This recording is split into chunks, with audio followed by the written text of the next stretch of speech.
Assalamualaikum warahmatullahi wabarakatuh. Alhamdulillah, nahmaduhu wa nasta'inuhu wa nastaghfiruh, wa na'udzu billahi min shururi anfusina wa min sayyiati a'malina. Man yahdihillahu fala mudilla lahu wa man yudlilhu fala hadiya lahu. Ashhadu an la ilaha illallah wahdahu la syarika lah wa ashhadu anna Muhammadan abduhu wa rasuluh, amma ba'd.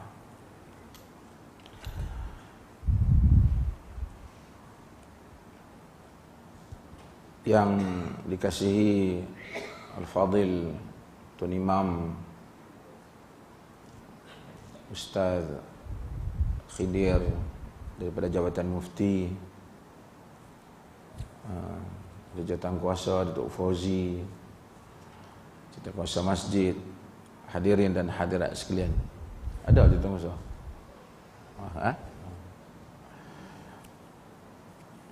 InsyaAllah program ziarah ini seperti ini kali yang kedua kita buat. Kali yang pertama di masjid Masjid Padang Malau Al-Hakim, dan ini adalah program yang kali yang kedua. Konsep dalam program ini sama. InsyaAllah saya akan bercakap, Wakil Jabatan Mufti cakap, dan saya akan cakap sikit, dan kemudiannya kita akan ada sedikit mungkin soal jawab dan seumpamanya. Hadirin dan hadirat yang dirahmati Allah,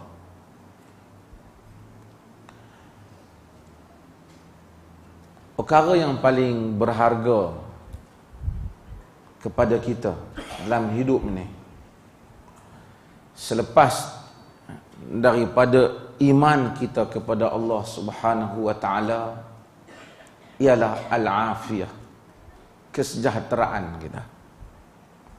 Orang Melayu sebut sihat wal afiat. Afiat tu adalah daripada bahasa Arab. Abu Bakar Siddiq radhiyallahu an, apabila Nabi SAW wafat, di dalam hadis yang diriwayatkan oleh, di dalam riwayat Al-Imam Tirmizi, dia berucap duduk atas mimbar Nabi SAW. Apabila dia berada di atas mimbar Nabi SAW, dia kata, dalam sebahagian riwayat kata dia naik atas mimbar tu, dia nangis tau. Sebab dia teringat kepada Nabi SAW. Fabaka, qama ala mimbar, thumma baka. Dia naik atas mimbar dan kemudian dia menangis. Faqala qama Rasulullah SAW amal awal ala hadzal mimbar. Kata Nabi SAW dulu pernah berdiri di mimbar ni. Summa baka, kemudian dia menangis. Abu Bakar menangis. Dalam sebahagian riwayat yang diriwayatkan oleh Imam Ahmad bin Sulaim, Abu Bakar menangis, dia tak boleh nak bercakap. Teringat dia kepada Nabi SAW. Kata Abu Bakar, is'alullah al-afwa wal-afiyah, fa inna ahadan lam yu'ta ba'da al-yaqini khairan min al-afiyah. Kata dia, is'alullah al-afwa wal-afiyah. Semua yang ada ni mintalah kepada Allah Ta'ala kemaafan dan kesejahteraan. Fa inna ahadan lam yu'ta ba'dal yaqini khairan minal afiyah. Kerana sesungguhnya seseorang tidak diberi selepas daripada iman, yakin kepada Allah, apa yang lebih baik daripada afiah, kesejahteraan. kesejahteraan di dunia dan kesejahteraan di akhirat. Al-Abbas radhiyallahu an, bapa saudara Nabi sallallahu alaihi wasallam, dalam riwayat Tirmizi juga. Dia datang kepada Nabi sallallahu alaihi wasallam, dia pak saudara Nabi, dia tua daripada Nabi. Dia kata, ana akbaru minhu sinnan wa huwa akbaru minni. Aku lebih tua daripada dia, dia lebih tua daripada dia, lebih besar daripada aku. Maksudnya dia lebih mulia daripada aku. Al-Abbas. Kita baca Ibnu Abbas. Ibnu Abbas itu anak dia, Abdullah ibn Abbas. Bapa dia Al-Abbas. Dia masuk Islam lewat sikit. Tapi dia pak saudara Nabi, Nabi sallallahu alaihi wasallam sayang kat dia. Satu hari dia mari kepada Nabi sallallahu alaihi wasallam. Dia kata, ya Rasulullah, allimni syai'an sa'alahu Allah azza wa jalla. Allimni syai'an sa'alahu Allah azza wa jalla. Wahai Rasulullah, ajarlah aku satu perkara yang mana aku boleh tanya, boleh minta daripada Allah Subhanahu wa taala. Aku nak minta pada Allah Subhanahu wa taala. Apabila dia kata begitu, Nabi kata, salillah al-afiyata fid dunya wal salillah al-afiyah. Mula-mula Nabi kata, salillah al-afiyah. Minta kepada Allah Taala afiat, kesejahteraan. Hidup dunia ni biar sejahtera. Senang sangat Nabi ajak. Dia balik, dia kata, fa makastu ayyam. Aku balik 2-3 hari. Ingat nak pergi tanya Nabi lain lah kot kan. Hak doa hak lain lah sikit. Dia mari kepada Nabi sallallahu alaihi wasallam, dia kata, summa jit. Kemudian aku pergi pada Nabi, faqultu, ya Rasulullah, allimni syai'an sa'alahu Allah azza. Allimni syai'an as'aluhu Allah azza wa jalla. Wahai Rasulullah, ajarlah kat aku satu benda yang aku boleh minta daripada Allah Subhanahu wa taala. Nabi tengok macam dia tak puas hati, hak Nabi habaq awal. Nabi kata, ya Abbas, ya amma Rasulillah, salillaha al-afiyata fid dunya wal akhirah. Wahai Abbas, wahai bapa saudara Rasulullah, Rasulullah kata kat dia, minta pada Allah kesejahteraan dunia dan akhirat. Sebab tu yang terbaik ni, doa ni minta sejahtera. Sekali kita nak tunjuk apa, nak sebut doa yang selalu Nabi sebut tentang sejahtera. Satu orang lelaki, anna rajulan, dalam hadis yang diriwayatkan oleh Imam Ahmad, jaa ila Rasulillah sallallahu alaihi wasallam. Satu orang datang kepada Nabi sallallahu alaihi wasallam, riwayat Tirmizi juga ada ini. Datang kepada Nabi sallallahu alaihi wasallam. Dia kata, ya Rasulullah, ai du'ai afdal. Wahai Rasulullah, doa apa yang afdal? Nabi kata, antas ala rabbaka al-afiyata fid dunya wal akhirah. Al-afwa wal afiyata fid dunya wal akhirah. Supaya Allah Ta'ala kau minta kepada Tuhanmu, supaya Allah Ta'ala beri kepadamu kemaafan dan keafiatan dunia dan akhirat. Duk besok, mari jemput Nabi lagi. Tanya sekali lagi lah, kok ada doa hak lain sikit. Macam kita kan, kita pipi habaq tanya orang, suruh orang ajak kita doa, ajak doa pendek. Tak jadi. Kalau doa hak pelik-pelik sikit tu, kita rasa macam hebat lah. Dia tanya Nabi, ai doa afdal. Nabi kata yang sama. 2 hari ketiga dia mai tanya Nabi lagi. Nabi sebut yang sama. Nabi kata, fa innaka idza u'titahuma, yani al-'afwa wal 'afiyah fid dunya thumma fil akhirah faqad aflahta. Sesungguhnya engkau jika diberi kesejahteraan di dunia, kemudian kesejahteraan di akhirat, maka engkau telah berjaya lah. Selamatlah engkau. Jadi kita hadirin dan hadirat yang dirahmati Allah, seringkali bila kita nak doa, kita selalu minta teringat ya harta banyak tu, harta banyak. Tapi Nabi minta kesejahteraan dunia dan akhirat. Kena kesejahteraan maksud badan sihat, akal waras, nikmat besar. Sebahagian kita bila dia mula sakit tua-tua, langkah kaki pun sakit lutut, dia tahu nikmatnya berjalan. Bila kita demam, tak boleh nak pergi tempat lain, nikmatnya sihat. Di dalam riwayat At-Tirmidzi, di dalam riwayat An-Nasa'i, Imam Ahmad, dalam Abu Daud, Nabi SAW, Ibnu Umar kata, lam yakun Rasulullah SAW yada'a hadhihi ad-da'awat hina yumsi wa hina yusbih. Nabi tak pernah tinggal doa-doa ni bila petang dan pagi.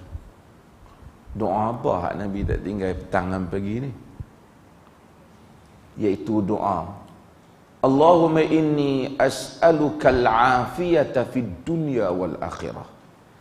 Allahumma inni as'aluka al-afwa wal afiyata fid dini wad dunyaya wa ahli wa mali. Allahumma astur aurati wa amin rawati wahfaz baina yadayya wa min khalfi wa an yamini wa an shimali wa min fawqi wa a'udzu bi'azamatik an ughtal min tahti. Sebahagian kita mungkin hafal doa ni. Pasal Nabi tak pernah tinggal, kata Ibnu Umar. Apa yang Nabi tak pernah tinggal? Nabi tak pernah tinggal doa, Allahumma inni as'aluka al-afiyata fid dunya wal akhirah. Ya Allah, aku mohon kesejahteraan di dunia dan di akhirat. Kemudian Nabi sambung lagi, Allahumma inni as'aluka al-afwa wal afiyah. Nah, dua. Ya Allah, aku mohon kemaafan dan kesejahteraan fi dini, pada agama aku. Agama kita sejahtera, agama kita tak rosak. Agama apa mencabar, nak pegang hak mana ada dalam Quran dan Sunnah, nak pegang betul. Macam mana ada, tercabar kita. Kacau, otak kita kacau, orang cabar kita. Allahumma inni as'aluka al-afwa wal afiyata fid dunya fid dini. Ya Allah, aku mohon kepadamu kemaafan. Afwa ni maaf, afu. Sebab tu Allahumma innaka afun karim. Kita kata afu, Tuhan ni pemaaf. Nama dia Al-Afu. Afu dia. Dia pemaaf. Ya Allah, aku mohon kemaafan fid dini, dan kesejahteraan fid dini, pada agama. Allahumma inni as'aluka al-afwa wal afiyata fid dini, pada agamaku, wa dunyaya, pada dunia. Dunia hak kita hidup pun kita nak sejahtera. Kita tengok tempat-tempat bila berlaku tak sejahtera, rumah tangga berkelahi, bergaduh suami isteri. Tadi ketua polis bagi tahu saya, ada peningkatan dalam negeri kita ni, suami suka duk pukul lelaki, isteri. Heran pasal apa? Saya tanya pasal kena daun ketum ke apa, dia kata bukan. Tak tahulah pasal harga barang naik ke, minyak naik ke, GST tibih ke. Tapi banyak kes pukul isteri. Ada kes pi bakar bini. Ada kes masuk. Telefon isteri dia tak angkat, isteri dia pergi tengok anak. Dia geram, dia bakar kereta dia dengan rumah sekali. Dah lah miskin.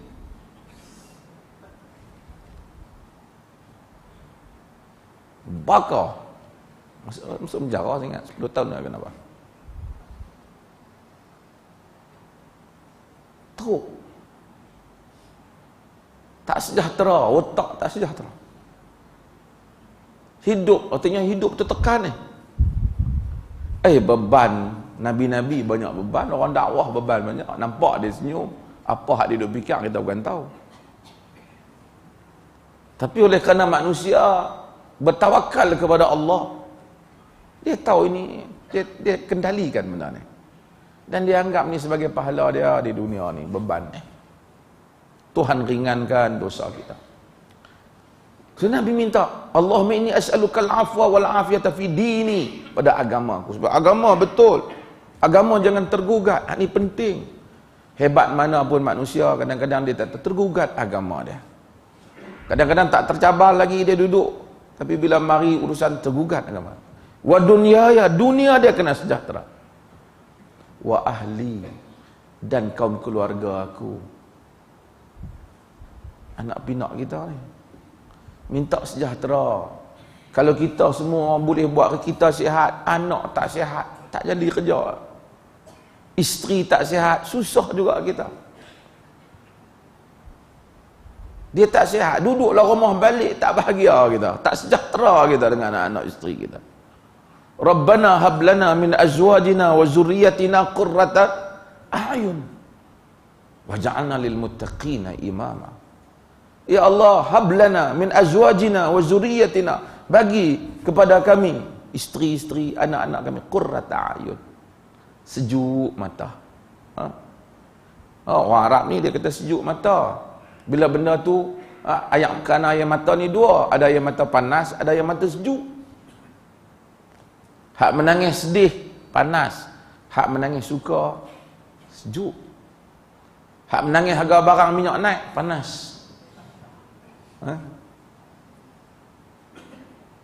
Hak menangis seronok dapat menantu, dapat anak, sejuk. Arab taqurra. Sebab tu Arab dia kata askhanallahu ainaik, Allah Ta'ala panaskan matamu. Maksudnya Allah duka citakan engkau.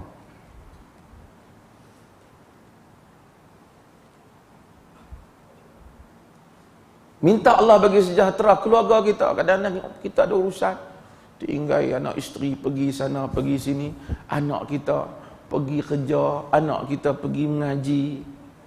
Zaman sekarang ni bahaya hidup ni. Dulu-dulu kalau kita ingat, tuan-tuan yang lebih tua lebih tahu lah kan, kita orang keluar pergi sungai lah, budak-budak main tangkap burung lah. Lepas tu petang balik, pok kena kelui panggil, cari balik mai, pegang rotan dan baru balik. Tapi orang tak risau anak-anak dia balik ya. Habis sangat, baliklah lambat, hantu sorok dia kata. Hantu yang salah kan, kata hantu sorok kan. Sekarang ni manusia jadi hantu.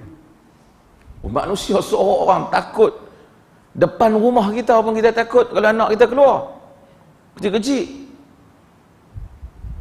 Allahumma inni as'aluka al-afwa wal afiyata fid dini wa dunyaya wa ahli, bagi sejahtera pada keluarga, wa mali, pada harta aku. Musnah harta kita, Allah uji, tapi minta sejahtera. Nabi suruh minta. Kemudian Nabi kata dalam doa Nabi, Allahumma astur aurati, ya Allah tolong tutup aurat aku. Aurat ada dua jenis. Satu aurat badan kita ni, satu aib kita.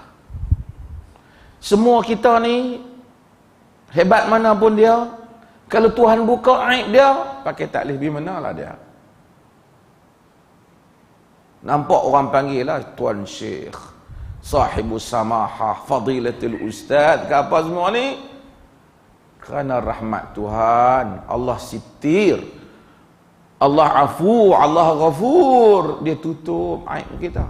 Kalau dia buka, tak ada siapa yang selamat. Bila dia buka, dan kita semua ada aib belakang, Nabi doa pagi dan petang, Allah mastur aurati, ya Allah tolong tutup aurat aku, aib aku, aurat aku. Wa amin rawati, dan damaikanlah kebimbangan aku, ketakutan aku.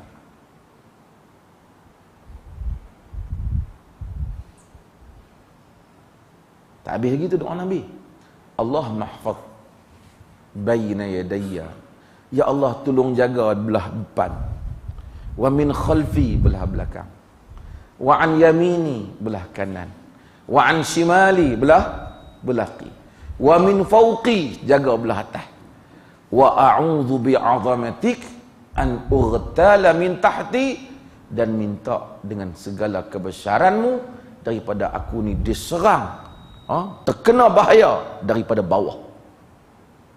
Seakan-akan dalam hadis ni bahaya hak bawah ni lebih menakutkan. Pasal biasanya manusia hak kiri kanan ni dia dan tengok. Kalau mai kat bawah, itu yang bom jatuh dalam apa ke, pijak jatuh ke bawah, jatuh dalam longkang. Nabi minta, kata Abdullah ibn Umar, lam yakun Rasulullah sallallahu alaihi wasallam yada'u hadhihi da'awat hina yumsi wa hina yusbih. Nabi tak pernah tinggal doa ni ketika pagi dan petang. Maka baca seorang sekali pagi dengan petang, minta kesejahteraan. Karena tak ada benda yang lebih baik daripada hidup ni daripada kesejahteraan. Hatta tak sejahtera tu Nabi minta supaya Allah mastur aurati, tutup aib kita. Kita rumah ada, harta ada, tiba-tiba aib kita terbuka kat orang. Oh, malu kita. Nak pergi kerja tak boleh, nak jumpa kawan tak boleh. Agama ni dia suruh kita tutup aib. Tutup aib kita sendiri tu pahala. Nah, sebab tu kita selalu baca hadis yang diriwayatkan oleh Imam Muslim dan sahih, di mana ada orang datang kepada Nabi sallallahu alaihi wasallam. Dia kata, ya Rasulullah, alajtu imra'atan fi aqsal Madinah. Wahai Rasulullah, aku berubat satu orang perempuan di hujung bandar. Aku buat semua illa zina, kecuali zina. Nabi SAW tak ambil. Umar kata, qad satarakallah law satarta nafsak. Allah tutup aib kau, kenapa kau tak tutup aibmu? Agama suruh kita tutup aib. Nabi kata, kullu ummati mu'afa illa al-mujahirin, dalam hadis yang riwayat Bukhari. Semua umatku Tuhan maafkan kecuali orang yang mujahirin. Mujahirin ni yang bagi terang. Mujahirin ni apa? Mujahirin ni apa? Nabi kata, wa minal mujaharati an ya'mala ar-rajul bil lail amalan.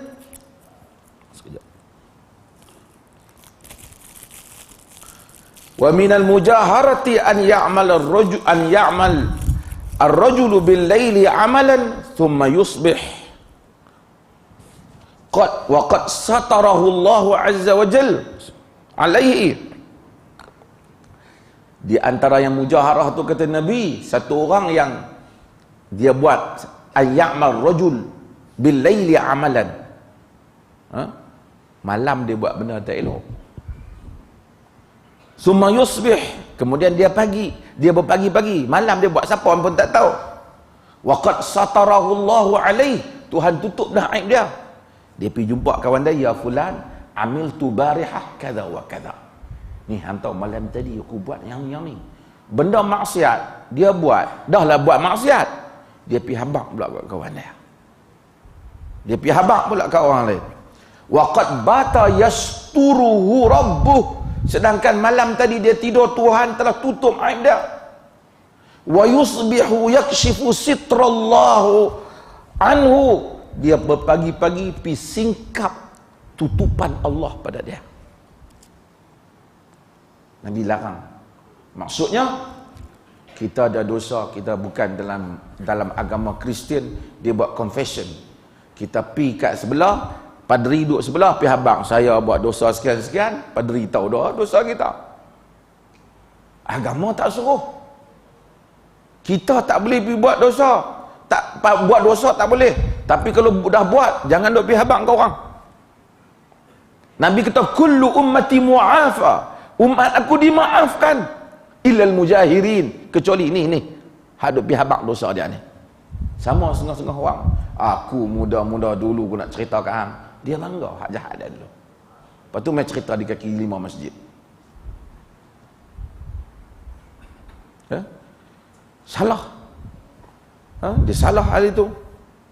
Sebab itu kita diminta suruh tutup aib kita, dan kita tak dibenarkan pergi cari aib orang, pergi ketuk pintu bilik nak caw, nak buat siasatan. Tak disuruh kalau benda tu aib peribadi. Nabi suruh tutup. Dan agama minta sejahtera. Dalam hadis Muslim, satu orang lelaki, dia mari Nabi ziarah dia sakit. Nabi kata, la'allaka da'ut atau sa'alta Allah bi syai'. Boleh jadi kau ni dah minta kat Tuhan dengan apa-apa kot. Dia kata betul aku minta ke Allah. Allahumma in kunta mu'adzibi yaumal qiyamah. Ya Allah, jika engkau nak azab aku pada hari kiamat kelak, fa'ajjil iqab. Kau segerakanlah azab tu di dunia. Dia minta, janganlah azab di dunia, di akhirat. Azablah di dunia ni. Setengah orang dia fikir dia main syekh dekat, ingat? Dia kata, ya Allah, jika sekiranya engkau adalah yang akan mengazab aku di akhirat besok, janganlah azab. Fa'ajjil iqab fi hadhihi dunya. Segerakanlah azab di dunia. Nabi kata, subhanallah, la taf'al. Innaka la tuti', anta la tastati'. Jangan buat. Nabi kata, kau tak mampu. Minta ke Allah, Rabbana atina fid dunya hasanah wa fil akhirati hasanah wa qina adzabannar. Siapa nak suruh Tuhan azab kita? Suruh dia maaf kita lah. Bukan syarat dia kena azab dulu baru boleh, dia kena timba bala baru dia boleh ampun dia di akhirat. Itu salah sebab manusia terampun, salah satu sebab, tapi bukan mesti syarat. Tuhan boleh mengampunkan. Sebab itu al-afwa wal-afiyah, keafiatan, benda yang paling besar yang disuruh untuk kita minta setiap hari dalam hidup kita ni. Sebab tu setengah orang dia kata, cita-cita saya nak mati syahid. Tak lupa kena pasal. Kena nak mati syahid ni nak kena perang. Nabi kata dalam hadis Bukhari, la tatamannau liqa'al adu fa idza laqitumuhum fasbutu. Jangan kamu bercita-cita jumpa musuh. Tahu nak cari musuh. Tak pasal-pasal nak cari. Tak mana nak boleh bagi. Tak syok negara tak jadi, tak ada perang, tak ada jihad. Nabi kata, la tatamannau liqa'al. Tapi wa idza laqitumuhum, jika kamu jumpa, fasbutu, sabit, jangan berganjah. Wa'lamu annal jannata tahta dhilalis suyuf, dan hendaklah kamu tahu sesungguhnya syurga itu di bawah lembayung mata pedang. Kalau perang lah, memanglah peluang syahid tak bagus lah. Tapi tak pasal-pasal nak bagi jadi perang, agama tak suruh. Tak seronok lah kita orang Islam tak perang. Syria perang, Iraq perang, kita bila nak perang ni? Ada orang dia fikir macam tu. Nabi kata, la tatamannau liqa'al adu. Jangan kamu bercita-cita cari musuh. Nabi suruh minta al-afwa wal afiyah. Allahumma inna nas'aluka al-afwa wal afiyah fid dunya wal akhirah. Minta ke Allah afwa wal afiyah. Pagi-pagi bangkit, Allahumma inni as'aluka al-afiyata fid dunya wal akhirah. Allahumma inni as'aluka al-afwa wal afiyata fid dini wa dunyaya wa ahli wa mali. Allahumma astur aurati wa amin rawati wahfaz baina yadayya wa min khalfi wa an yamini wa an shimali wa min fawqi wa a'udzu bi'azamatik an ughtala min tahti. Nabi tak tinggal doa ni. Jadi kita pun jangan tinggal doa Nabi sallallahu alaihi wasallam. Kadang-kadang setengah orang, sebab tu kita disuruh berdoa. Pagi-pagi doa, lepas sembahyang kita doa. Tapi orang kata boleh tak doa, bukan tak doa. Tak doa ramai-ramai, doa.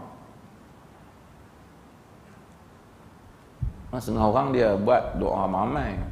Dia tanya doa apa? Doa jadi tu imam doa. Doa apa? Doa tu imam tu lah. Tahu lah dia doa apa? Mana aku tahu, hang tanya dia lah. Kita sebab itu doa. Dalam sujud kita doa, sebelum kita bagi salam kita doa. Tapi Nabi kata Ibnu Umar, pagi dan petang bukan syarat mesti duduk dalam masjid. Kita terlupa naik kereta pegang, kita doa. Lepas tu bila petang sambil-sambil berjauh doa. Pagi dan petang kita doa. Semoga Allah berikan kesejahteraan dunia dan akhirat. Wallahu taala alam. Kita buka pada sesi soalan. Silakan.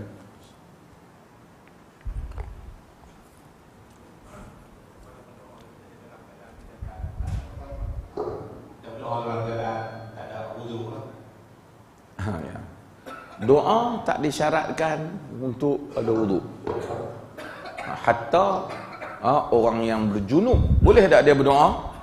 Dia boleh berdoa, hanya dia tidak membaca Al-Quran, tapi dia boleh berdoa. Dia tetap boleh berdoa. Sebab itu kadang-kadang setengah orang bila bulan Ramadan khususnya, orang perempuan bila dia mari haid, semayang pun tak, doa pun tak. Dia berdoa, dia boleh doa. Doa. Kan? Sebab itu doa Allah Ta'ala sentiasa buka untuk kita berdoa kepada dia. Dan dia maha mengetahui keadaan hamba lah. Ada soalan?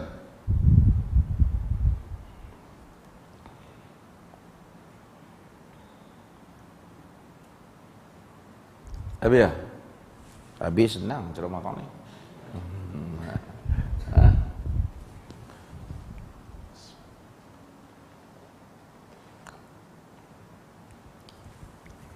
Saya saja berhenti awal supaya nak bagi tuan-tuan tanya.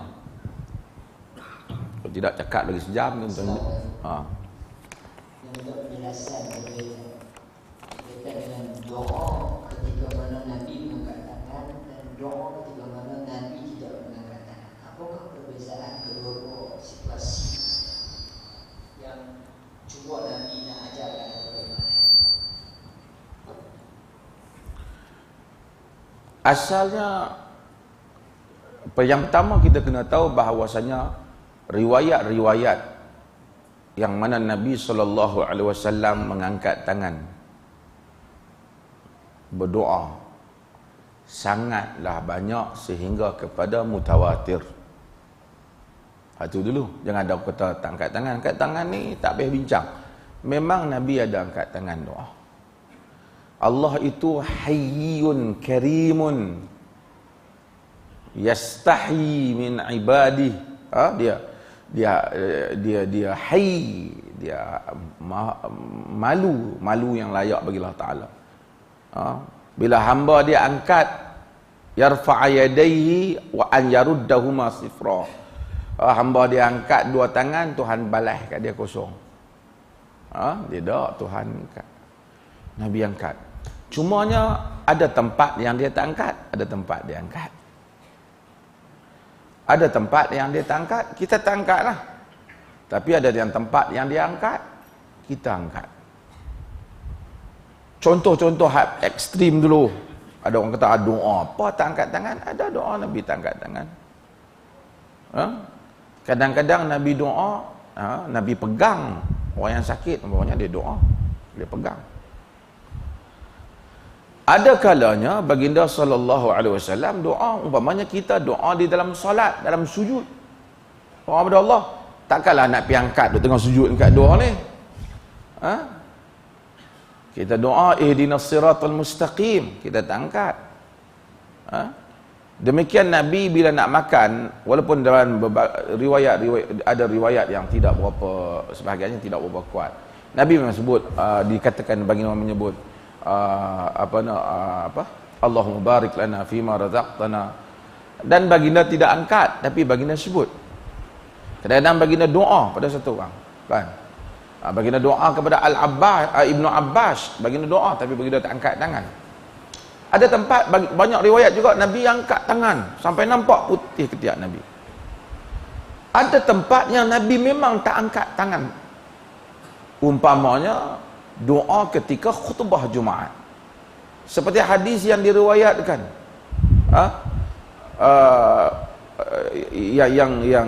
Yang kita asal minggu bila dibaca kan?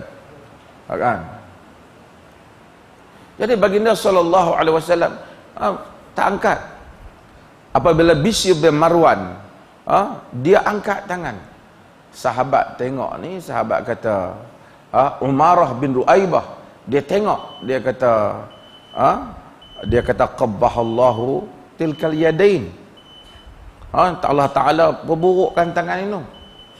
Faqad raaitu Rasulullah sallallahu alaihi wasallam ala al-mimbar. Aku tengok Nabi atas mimbar, Nabi tak lebih dengan isyarat macam ni saja. Jadi Nabi tak angkat. Tapi Anas bin Malik riwayatkan dalam solat istisqa Nabi angkat. Nabi baca khutbah solat istisqa. Kata Anas dalam hadis Bukhari, fa asyara bi dhahri kaffaihi ila as-sama'. Maka dia mensyaratkan, dia pusing dua zahir tangan dia ke langit. Maksud dia pusing tangan, minta diubah keadaan. Dengan itu kata Al-Imam An-Nawawi rahimahullah dalam syarah Sahih Muslim, bahwasanya demikian itu maka menjadi dalil di dalam pegangan kita, pegangan Syafi'i dan selainnya, bahwasanya dalam solat Jumaat, khutbah Jumaat, khatib tak angkat tangan. Kalau khatib tak angkat, makmum angkat. Makmum tak angkat. Habis itu dengar saja, amin lah. Dah tak angkat. Tak angkat tak apalah, amin lah. Bukan kena angkat baru boleh amin. Kita lah sembahyang, waladhdallin, amin. Ada? Ada orang kata, habis tu nak amin je nak tak angkat. Tulang sembahyang doa amin tu tak ada angkat. Bang dulu, azan dulu.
Ada soalan? Ya. Ya.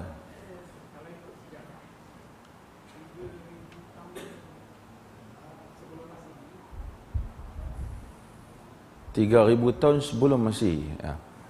Lama lah. Wujud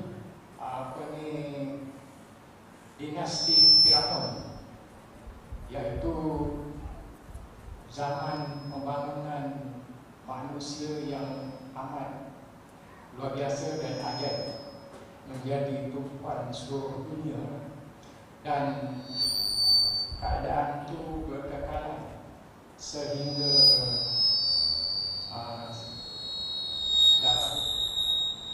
sekarang setengah-setengah kepadanya ada lagi sampai sekarang. Contoh untuk piramid dan lain-lain. Kemudian ini berlaku di dalam bumi Arab, iaitu di lembah Sungai. Itu tu rendah dia. Rendah sikit tak apa, jangan dia mengadap. Dia kat situ lah, jangan bergerak. Keadaan ini berlaku di bumi Arab, iaitu di lembah Sungai. Sekarang ini ada lagi satu kawasan berlaku juga di dalam negara Arab, iaitu di negara-negara Teluk sebelah timur Semenanjung Arab, berhadapan dengan Mekah. Di situ sekarang ini sedang rancang pembangunan yang luar biasa dan ajaib, sehingga kan hotel 10 bintang pun ada, dan lain-lain yang hilang yang ajaib menjadi tumpuan seluruh dunia sekarang. Jadi soalan saya, adakah keadaan yang macam ini boleh menggugat atau mengganggu kesucian kemuliaan Islam kerana diberhentikan dengan Mekah? Itu soalan saya. Minta pandangan. Ya. Terima kasih. Sama. Yang pertamanya, agama tidak menyatakan salah manusia membangun. Manusia buat bangunan, manusia buat, tidak salah. Kan? Ini selagi mana kerana bangunan tinggi, masjid pun bangunan. Tinggi, rendah bangunan bukan satu kesalahan. Yang menjadi salah ialah etika manusia itu sendiri. Dosa Firaun bukan kerana dia buat piramid. Dosa Firaun kerana dia menolak tauhid yang dibawa oleh Nabi Musa alaihi salam. Nabi Musa pun pernah membesar di dalam istana dia. Menunjukkan tak salah pun. Bahkan Al-Quran menceritakan Sulaiman alaihi salam membina istana dia. Nabi Sulaiman. Sehingga hari ini Israel cuba duk klaim tentang Haikal Sulaiman. Pembangunan tak salah, tapi apa yang ada di sebalik pembangunan. Buat pembangunan di Mekah, sebahagian orang kata salah. Bagi saya tak salah apa. Selagi mana manusia datang dan dia beribadat. Kesucian Mekah bukan kerana bangunan dia lama. Bahkan kalau kita lihat batu-batu yang dibina oleh Nabi Allah Ibrahim, kemudian Quraisy buat, kemudian zaman Abdullah ibn Zubair buat, hatta masjid Nabi SAW, bukan masjid yang ada tu, bukan masjid Nabi dalam pelepah tamar dengan tanah yang Nabi buat dah. Apabila zaman Umar dibesarkan, dalam riwayat Bukhari disebut bahawasanya mari zaman Osman mula besarkan tiang pun berukir dengan perak. Pembangunan tak salah, tapi yang salah apakah yang dibuat oleh manusia yang membangun itu. Qul man harrama zinatallah allati akhraja li'ibadihi wat-tayyibati minar rizq. Qul hiya lil ladzina amanu fil hayatid dunya khalisatan yaumal qiyamah. Katakanlah siapa yang berani mengharamkan perhiasan Allah yang Allah keluarkan, qul man harrama zinatallah allati akhraja li'ibadihi, siapakah yang berani mengharamkan perhiasan Allah yang Allah keluarkan kepada hamba-hambanya, wat thayyibati minar rizq, dan juga daripada rezeki-rezeki yang baik. Boleh ambil, tak salah. Bahkan Islam telah semua hasil dari Arab asalnya padang pasir. Bila mereka membangun dengan datangnya Nabi SAW, zaman Umar telah berlaku adaptasi daripada ketamadunan Parsi, sistem Parsi, dibawa sebahagiannya bagaimana ia diatur dan diuruskan di Madinah untuk kepentingan orang Islam. Tidak ada masalah dalam hal itu. Setengah orang kata itu tanda-tanda kiamat. Tanda kiamat tapi bukan mesti salah. Tanda kiamat, wanita lebih ramai daripada perempuan, daripada lelaki umpamanya, bukan kena salah perempuan, tak kan? Nabi kata wa antara jufatan uratan, kan? Kamu tengok orang tak berkasut, bertelanjang tak berkasut, kemudian mereka itu buat binaan yang tinggi. Tapi ini semua tidak menunjukkan salah. Yang salah ialah apa yang dilakukan setelah kita ada pembangunan itu, dia melalaikan kita daripada agama. Itu yang disalah. Ada soalan?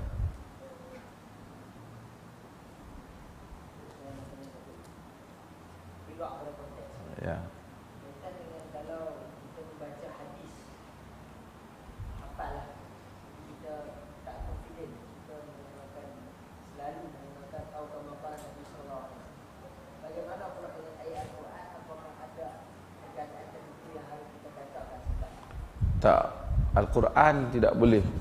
Dia manqul ilaina bitawatur. Dia telah dinukilkan kepada kita dengan tawatur. Lafzan wa makna. Hadis, para ulama berbincang tentang riwayah bil makna. Walaupun ada mazhab majoriti, ada mazhab walaupun tidak majoriti yang menyebut dilarang riwayat dengan makna, tetapi majoriti para ulama hadis membenarkan riwayat dengan makna bagi mereka yang mengetahui, benar-benar mengetahui makna, termasuk Al-Imam Al-Bukhari rahimahullah. Dan Imam Muslim, dia nampak cenderung kepada macam tidak benarkan riwayat bermakna. Sebab itu hadis-hadis dalam Sahih Muslim didatangkan hadis yang usul dan kemudian hadis yang mutaba'ah, yang ataupun yang selepas daripada itu bagi menyokong, bagi mengetahui makna tu. Tetapi kerana dia mementingkan diqqatul alfaz, lafaz yang lebih tepat. Al-Bukhari dan selainnya menyatakan boleh riwayat dengan makna. Riwayat dengan makna, sebab itu kita akan tengok ada hadis, satu hadis riwayatnya macam-macam bunyi, termasuk hadis innamal a'malu binniyat itu umpamanya macam-macam bunyi, tetapi dengan makna yang sama. Bahkan kita tak boleh nafikan, hatta para ulama hadis yang menyatakan bila nak riwayat dengan makna, hendaklah dipastikan makna itu tepat seperti makna yang asal. Tetapi hakikatnya, jika kita lihat pada himpunan hadis-hadis yang ada dalam kitab-kitab sunan, kita akan dapati banyak riwayat dengan makna ini al-mukhillu bil makna, yang mencacatkan makna, termasuk ikhtisar riwayah, memeringkaskan riwayat. Tapi oleh kerana hadis ni dia macam tu daripada awal, sahabat sendiri nukil daripada Nabi, lain-lain kadang-kadang. Yang penting makna yang daripada Nabi SAW. Sebab itu ada perbincangan masalah hadis mutawatir dan hadis ahad, tentang. Namun Quran tak boleh. Mungkin manusia tersilap, tapi dia tak boleh kata tak apa, boleh juga, tak boleh. Hanya boleh qiraat yang diizinkan, yang termasuk dalam qiraat yang muktabar. Kalau dia riwayat dia sebaca ayat Quran, lebih kurang macam itulah bunyinya, tak boleh. Dilarang dalam hal itu, bahkan diharamkan mengubah perkataan di dalam Al-Quran. Quran tak boleh ubah. Ada soalan? Ya.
Oh banyak. Tak apa.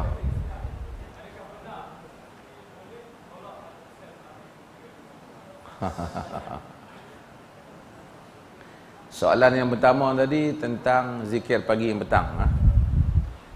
Zikir pagi dan petang, kerana sebahagian buku-buku tersebut, kerana mereka merujuk kepada ta'rif sabah, ta'rif yang dikatakan pagi itu. Ya, ta'rif yang dikatakan pagi itu sampai pukul berapa.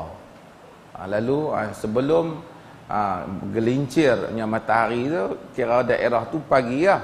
So di waktu itu doa itu diadakan, dibaca. Hadis tidak sebut time bila Nabi baca, termasuk umpamanya hadis Bismillahirrahmanirrahim la yadurru ma'asmihi syai'un fil ardh wala fis sama'i wa sami'ul alim. Yang baginda suruh baca itu dia tak sebut masa bila. Tapi oleh kerana cuba bayangkan kita nak hidup, Nabi kata doa ni dia akan mengelakkan kita daripada bala. Kita patutnya bersegera doa tu sebelum hari tu kita lalulah. Kerana kemungkinan sebelum kita lepas, kita contoh nak bagi simple faham lah, kita baca pukul 11, bala mungkin main pukul 10. Sebab tu kita baca doa tu dengan lebih awal. Kerana demikian juga apabila kita minta kesejahteraan, minta jauh daripada syaitan dan seumpamanya, kita minta lebih awal. Demikian juga apabila mereka sebut pada waktu petang. Itu yang mereka maksudkan. Yang kedua tadi ialah berhubung dengan apa? Angkat tangan. Tidak diriwayatkan bahawasanya Nabi SAW angkat tangan selepas sembahyang fardu, lepas sembahyang semua kemudian dia doa. Walaupun diriwayatkan Nabi menyebut wirid-wirid baginda sallallahu alaihi wasallam. Termasuk Nabi ajar kepada sahabat doa. Termasuk lepas sembahyang kita Allahumma a'inni ala dzikrika wa syukrika wa husni ibadatik. Nabi ajak sahabat untuk baca hal itu, tapi Nabi tak kata suruh angkat tangan. Kerana dia dalam doa, tapi dia dalam bentuk wirid yang kita sebut, kita doa. Tetapi Nabi, kalau kita lihat secara umumnya, dia akan angkat tangan. Ada riwayat salat tertentu yang baginda kemudian mengangkat tangan apabila dia mempunyai hajat yang khas. Hajat yang khas ini misalnya hajat sejahtera. Ini tiap hari kita hajat kita. Tapi tiba-tiba berlaku sakit anak kita. Yang ni kita dalam keadaan, yang ni kita angkat khas. Kita angkat. Dia tak khususkan lepas salat atau mana, tapi angkat.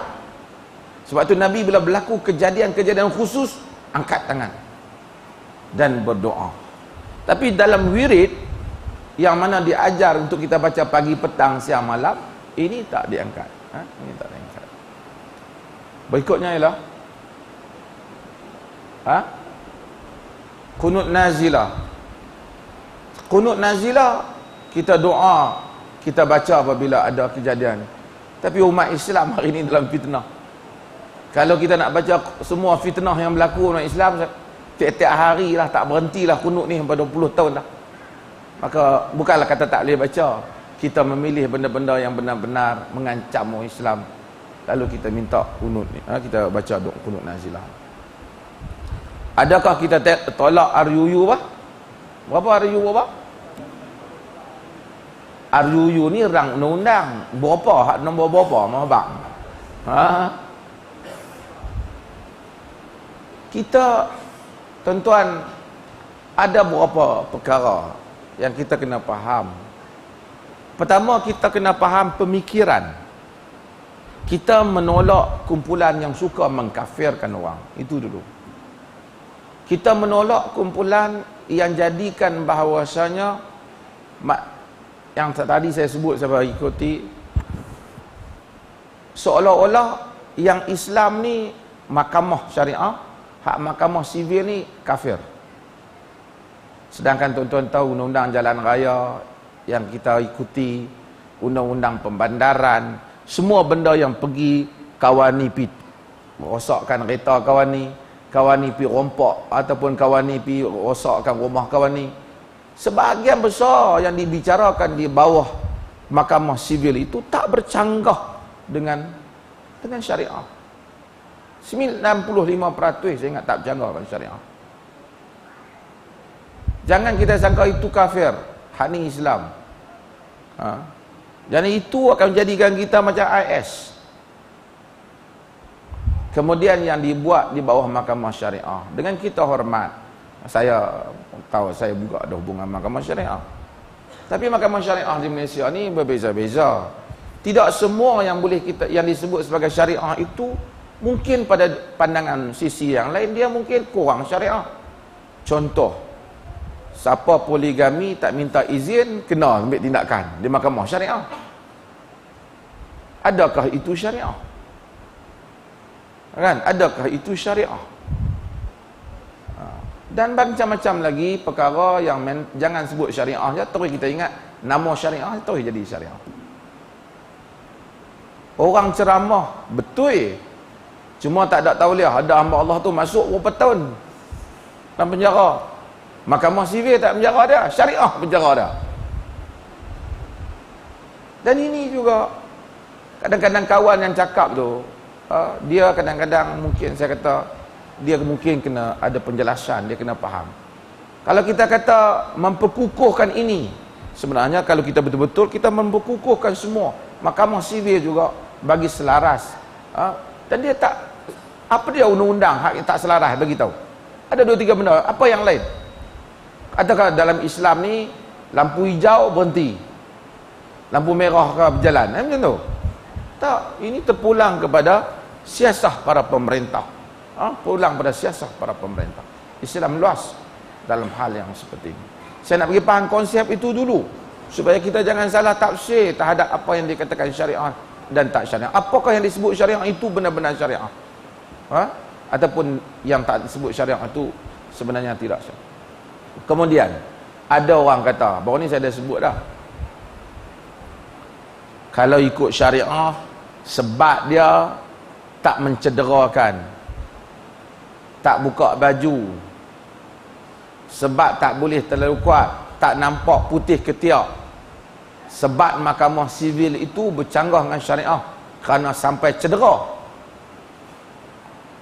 Orang awam kadang-kadang tak faham, dia kata macam tu no. Penerangan ini pun salah.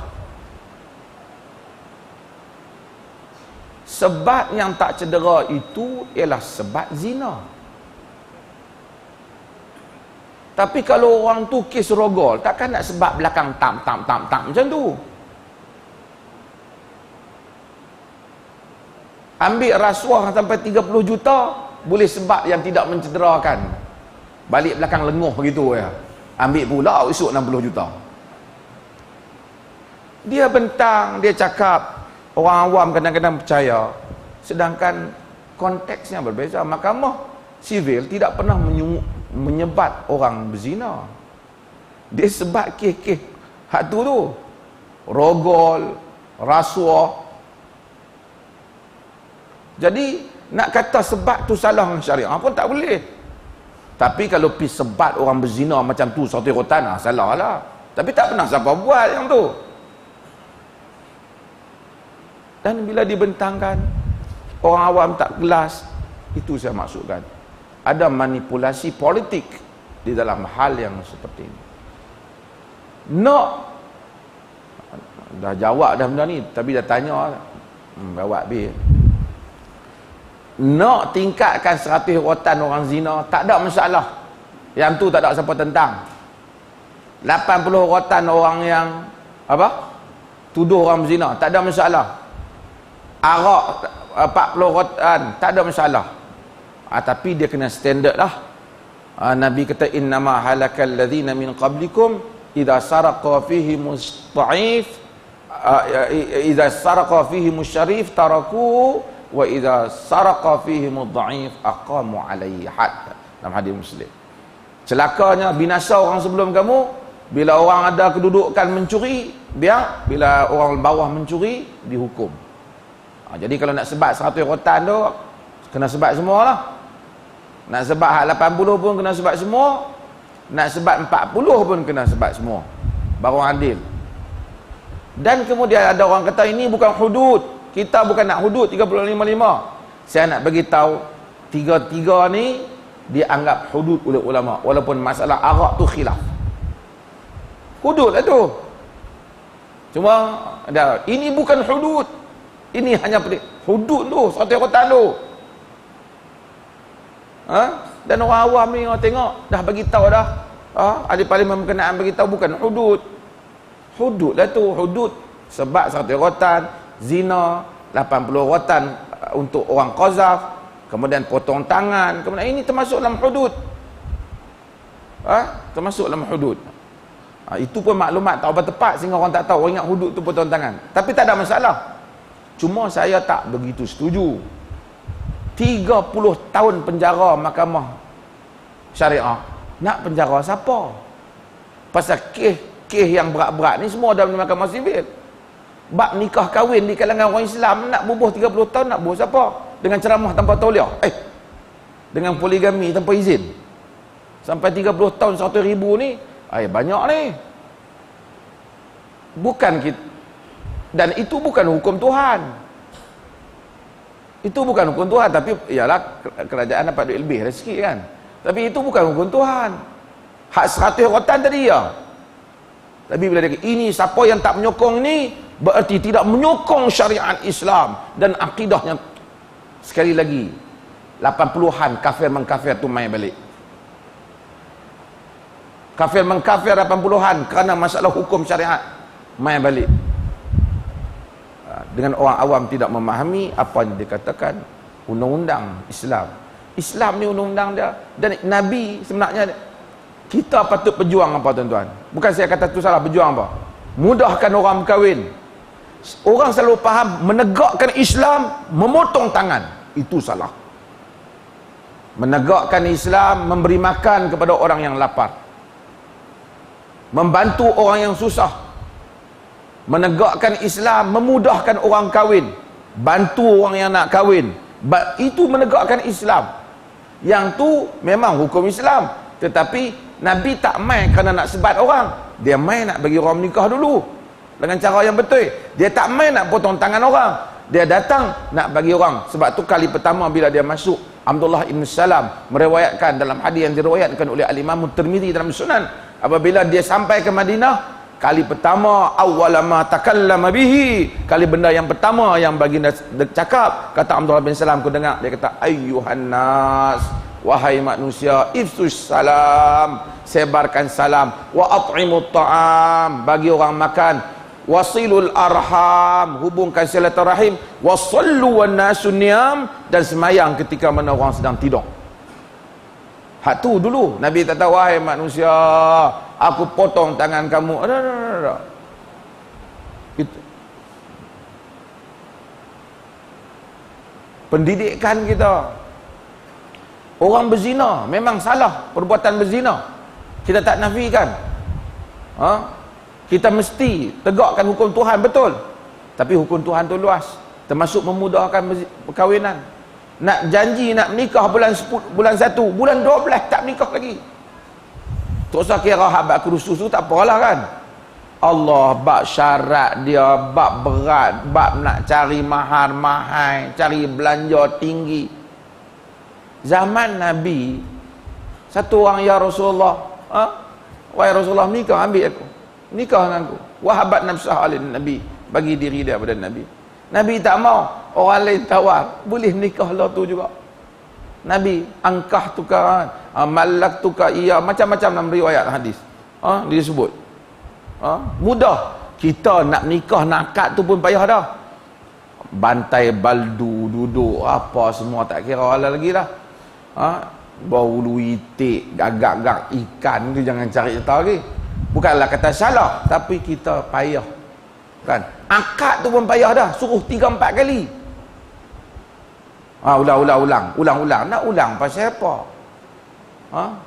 Ini bukan rehearsal beratok pergi ambil hadiah atas pentas. Dia kata, aku terima nikahnya seperti yang disebutkan. Sahlah. Tak boleh. Aku terima nikahnya Fatimah binti Abu Bakar dengan mas kahwin RM500 tunai. Dia kata, kalau berhenti senapas tak boleh. Dia kata, aku nikahkan engkau Fatimah dengan. Lepas tu dia pun dengar dulu. Aku terima nikah. Tak boleh. Kena sambung terus. Weh. Kena sambung terus. Pasal apa? Kalau dia terputus akad, dia pun tak faham yang akad nikah tu apa yang akad yang terputus. Orang baru sebut dia, aku terimanya. Terima dia nak menikah dengan Fatimah, termenikah dengan Aminah. Sebab itu tak apalah, yang tu masalah teknikal lah, tapi saya cerita luaskan maksud menegakkan syariah ini, memudahkan orang berkahwin, menghalang benda-benda yang tak elok juga dalam negara ni. Semua tengok majalah-majalah, semua hak teruk-teruk begitu mudah sekali dijual, dan masyarakat yang pincang. Kalau satu orang berpelukkan dengan perempuan di atas pentas, tak apa, dipeluk dalam bilik kena tangkap. Hak atas pentas tu dia tak pergi cari, hak dalam bilik dia pergi cari. Hak dalam pentas tu dia pun bukan duk tengok juga. Lawa juga artis ni. Pincang. Sebab itu dia ada waqi' dia ada manat dia dalam manat dia dalam. Ada lagi soalan last habis kot jawab soalan tuan. Last soalan ada. Ya.